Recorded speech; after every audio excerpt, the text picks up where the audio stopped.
Good morning, great Americans. It's another great American video from the bunker in Kentucky. Well, I'm going to talk about a couple military issues, uh, China and NATO, and I'm going to try.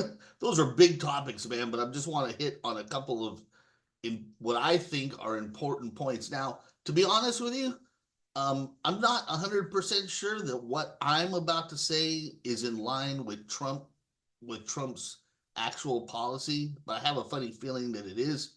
But this is, I think these are important points, and I'm sure they'll be taken into account in Trump's policy. So I looked at the Newsmax website this morning, and right at the top of the page, it says Trump could pull U.S. out of NATO without Congress.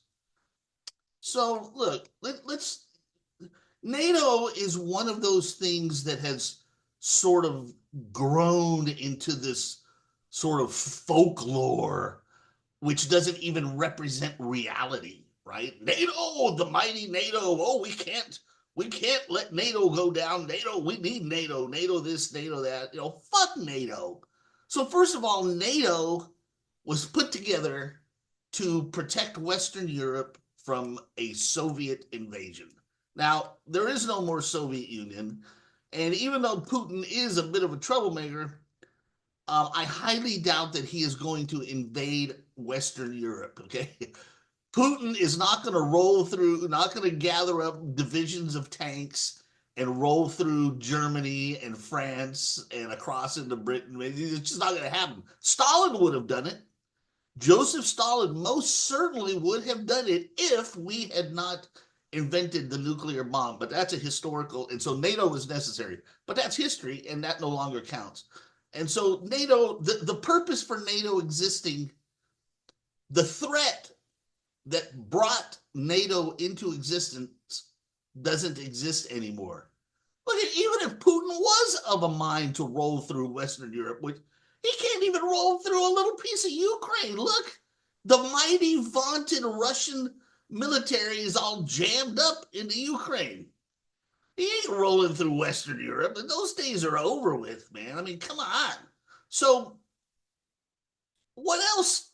What other purpose does NATO? It sucks. Look at, we are a nation that is over 30, maybe $40 trillion in debt. Now, a lot of you people don't realize what that number means. That will destroy America any more than some Russian attack will. That debt, and we can't afford that kind of debt. And we certainly can't afford to keep propping up NATO. NATO serves no purpose. NATO is a fancy schmancy wine and cheese club for all the snotty Europeans to get together. And it gives basically what we do is we protect them so they can spend their money on cheese. But seriously, look, I want to, and there's an old thing about connecting the dots, right? So I want you to think about something. Before the first Gulf War, or during the first Gulf War, right, with Old Man Bush and Kuwait and all that, the Saudi Arabia had allowed us to build multiple military bases that were all stocked with they were beautiful. These brand new bases, all stocked with shiny new equipment and everything. And the Saudis paid for it all because they're flush with oil money. A lot of people don't remember this, but the Saudis paid for that. And then when Iraq invaded Kuwait, the Saudis were scared shitless. A lot of people don't remember that either. And our liberation of Kuwait had very much to do, maybe not all, but very much to do with our relationship with Saudi Arabia. Because, okay, and so what a lot of people don't remember is that Saudi Arabia footed the bill for most of the Kuwait War, the very first Gulf War.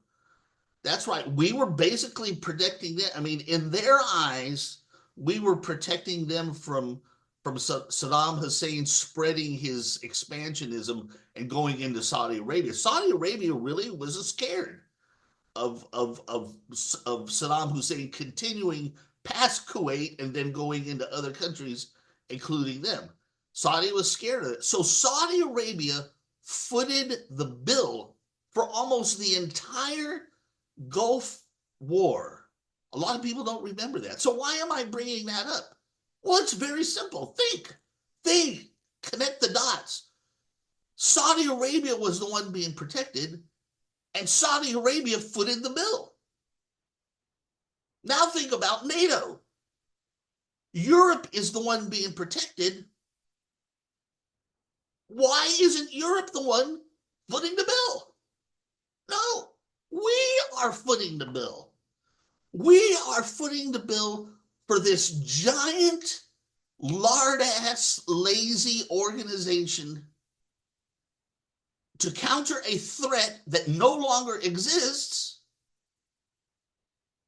And every time we have needed them to step up in the past, they fucked us. Why are we spending? Look, we need to treat NATO the same way we dealt with the Saudis in the first Gulf War, which is you want protection, you pay for it. You want American troops and tanks and weapons and satellites and all that nifty stuff, you want that, you pay for it. You don't want to pay for it, you don't get it. It seems like a reasonable thought to me. Why are we paying? Nobody, it's this is very similar to insane off the charts government spending.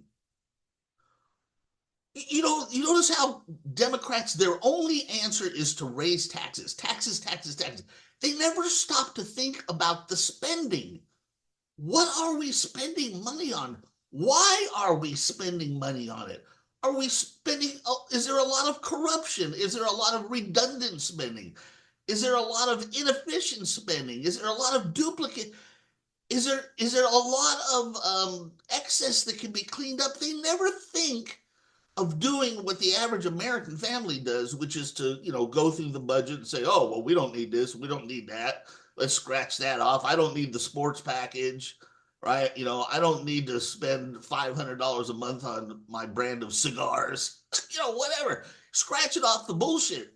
See, Democrats don't think like that. They just want to keep all the waste and corruption and everything and raise taxes to pay for it. Well, it's the same thing here. Nobody ever stops to think, why are we spending the money on NATO? What does it do? It does nothing. Nothing. And I learned something. Actually, I relearned something the other day that I had forgotten. But you don't believe me? Look this up. NATO policy. Everybody thinks that the NATO policy is, well, when one nation is attacked, we are all considered to be attacked and we will all respond as NATO. That would be nice, but that's not NATO policy. The technical, and I listened to someone from NATO talking about this the other day. Technically speaking, NATO policy is when one member is attacked, all members will consider it to be an attack upon them, and they can respond as they see fit. In other words, if the United States is attacked for some reason, NATO will consider it to be attack on all, but each nation is allowed to respond or not respond as it sees fit. So in other words, if America got attacked, the Netherlands could say, or Italy could say, okay, we consider this to be an attack upon us. How do we want to respond? Well, we choose not to respond. That's in the NATO charter. So what good is it? It's no good.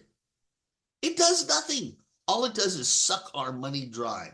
So I say, and I hope Trump says, that we start treating them the same way we treated the Saudis. The Saudis wanted protection. The Saudis wanted us to kick Saddam out of Kuwait, and the Saudis duffed up the money for it. Oh, those fools duffed up billions. We were almost like mercenaries, but we didn't, we didn't want to be characterized that way, because but that's sort of what we were. The Saudis footed the bill. And if the Europeans want protection, they can foot the bill, but not us. We should stop all spend. Now, I don't think we should just pull out, but what we should do is stop all spending and tell NATO we will only be in NATO to the degree that you foot the bill. If you want all the troops and planes that we have there now, you pay for it. If you only want to pay a little bit, then you only get a little bit. You get what you pay for. But we should not foot any bill for it. So that's that. And now moving along to China. Listen, I don't know what's up with China, but I've been paying a lot of attention to that. They I've been watching like Chinese news, Taiwan, no, not actually communist news, but Taiwan, Taiwan news in the area, Indian news, South Korean news, Japanese news. Very interesting. Very, very interesting. The Chinese have massively, and I mean massively, expanded their naval bases in Hainan and along the coast to a degree that's unbelievable. They have built a ton of missile launching. There's a lot of the Chinese coast, and especially on that island of Hainan, I think it's called Hainan, where a lot of their military bases are. A lot of the coast is sort of these steep cliff edges. And on those are just tons of missile batteries, all trained on Taiwan. And then they're building these fake islands in South China Sea, around the Spratly Islands. They've been doing regularly incursions into Taiwanese airspace. Japan just got refitted and got brand new, their first big carrier since World War II, and they're actually training on it with the United States. Lots of stuff man, I'm telling you, something is happening over there. And then of course, there's always North Korea. North Korea is like a pawn in that whole situation. It's like China, my personal belief is that China will cause some sort of event to happen in North Korea, but it will really be a misdirect to sort of take our focus away. And the real deal will have to do with Taiwan. How that all unfolds, I don't know, but it's coming. I mean, they're among military analysts in that region of the world and a lot of American military. There is no doubt. I mean, there is zero doubt that China is gearing up for war. That's a given. It's not a matter of if, it's a matter of when. And we don't need to be all tied up with NATO and Ukraine and all that stuff when that happens. We did, and speaking of the Ukraine, look, man, I'm so sick of hearing about the fucking Ukraine. Fuck the Ukraine. Again, it's one of those times when the left-wing Democrats and the war hawks on the right are all marching in lockstep, and they don't even think. When the Russians were in Cuba, we told them in no uncertain terms, you got no business being 90 miles away from Florida. Get the fuck out. And here we are in Ukraine, right on the border of Russia. We got no business being there. The Ukraine is no friend of the U.S. The Ukraine does not have any natural resources we need. They don't produce oil. They don't have anything to do with our national security. They were never a democracy. Okay, they've been an oligarchy the whole time. We have no reason being in there. And I tell you what else, too. One of the biggest tragedies was when Tucker Carlson had his interview with Putin. that everybody was just poo-pooing, oh, Tucker, oh, you're a Russian, oh, and nobody listen. Look at nobody listened to Putin. Let me tell you something. Before nobody listened to Hitler before World War II, they all thought he was a nut, right? And nobody listened to him. But that bastard spelled out everything he had planned. He told the truth to everybody. He laid it all out and nobody listened to him. I tell you what, you better listen to Putin, because when he had that interview with Tucker, that man went into a very lengthy historic discourse about the Ukraine and who owns those lands and who's traditionally part of those lands. And let me tell you something. We defend Israel. We defend Israel because Jerusalem is the eternal homeland of the Jews. The Jewish temple was built there 2,000. We go back 2,000 years ago with the Jews, and rightly so. I'm not complaining. I believe that Jerusalem is the eternal capital of the Jews and of Israel, and it goes back 2,000 years. Well, look, this history with Russia and the Ukraine goes back centuries. It goes way back before there even was a United States. And who the fuck are we to be in there meddling? That has been their land, and they've kind of gone back and forth a little bit. And over that whole time, empires and kingdoms have come and gone, and it's a whole thing. It's their thing. It's their land. It's over there. It's up to them to decide. We got no business in there. This is a centuries old back and forth movement of ownership of the land. It's right on the Russian border. We have no business in there. You know, I am, and listen, don't you fucking dare say that I'm some sort of fucking um, tool of Putin or something like that. And all those people who say that, oh, Trump is with Putin, fuck you, motherfuckers. You are so stupid and ignorant. You don't realize that a man like Putin, he may be evil. He is evil, and he's former KGB, and he's an enemy, and we get that. But once in a while, even a blind squirrel, or what's his name? Even a blind hog can find a nut, or whatever the saying is. And once in a while, Putin might be right. And in this case, I think he is. I think that the Ukraine, those lands along the Russian border and the Ukraine are historically Russian, and it's none of our business.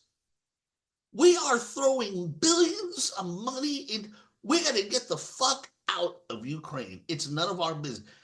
If you think that Ukraine is our business, then you're a moron and a tool of the war hawks. You're a stupid idiot. Oh, Putin went into Ukraine. Oh, that's the tip of the iceberg.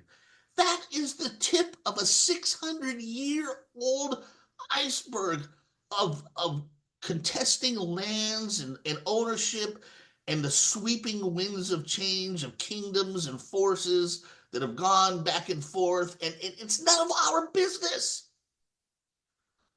It is none of our fucking business to be on the Ukraine border. So now I went into Ukraine too. I was talking about China, but the reason I'm talking about the Ukraine is because China is coming up. And regarding NATO, I mentioned that we were $30 trillion in debt, and Europe needs to pay for their own protection. And Ukraine, I bring up Ukraine because it's a drain on our resources and it's a drain on our money, and we have no business being there. We need to get the fuck out. And somebody needs to apologize to Putin and say, listen, man, that's your beeswax. We should have never stepped into your backyard. So that's just a fact. You don't have to like Putin and be a Putin apologizer to recognize that region is none of our business, and we have no business being there. That's just a fact. If you think that we belong in Ukraine, then why not? Maybe we should go to Tibet, right? The Chinese occupied Tibet. All right, the Chinese government is far worse than Putin's government is. Chinese have slaves.